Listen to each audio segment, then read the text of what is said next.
Hi, I'm Dr. Liz Cottrell, and I'm back. Still working at home, but here to answer your questions about volcanoes, your career, science. Okay, let's get to these questions. What's the newest technology scientists like you use to study volcanoes? Well, I have to say that the technology I use to study volcanoes is pretty old school. I collect volcanic ash, which is called tephra, just with like a little trowel and a Ziploc bag. That's pretty old school. One of the newest technologies that is really exciting is INSAR, synthetic aperture radar. This is satellite-based technology. Satellites circle the Earth. They come back and look at the same volcano again and again.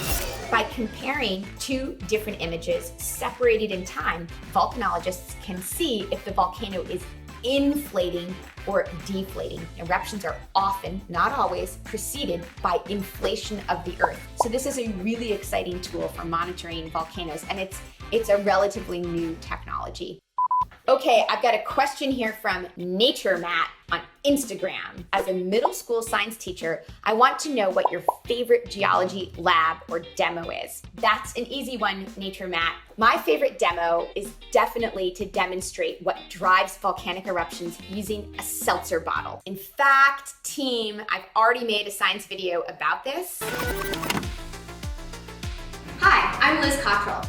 Forget the tomato juice and baking soda. That's like a chemical reaction causing the eruption. That is not how it works. What you want is a clear plastic seltzer bottle. Now, a seltzer bottle has carbon dioxide dissolved in the water because it was bottled under pressure. When you take the top off of a seltzer bottle, you're releasing the pressure. Bubbles nucleate and they want to rise. And those bubbles erupt out the top of the seltzer bottle and they just take the water with them.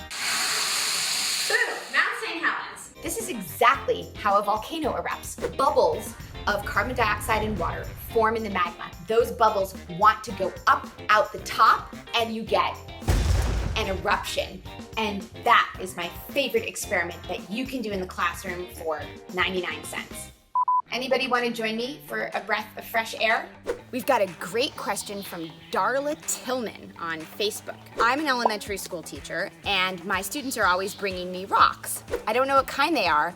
Do you have an identification tool? Number one, the best thing to do is to find an expert. You can see if you have a geology department at your local university. Give them a call, shoot them an email, and ask if they're willing to identify your rock. See if your town has a local rock hound group.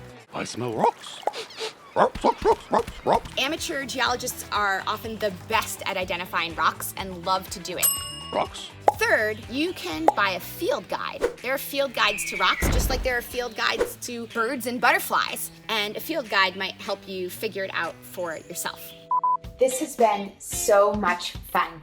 Thanks for all your great questions. The field of geology is open to you, and I encourage you to pursue your passions. You can always find me at the National Museum of Natural History or on Twitter at LizAlutions. Bye, everyone.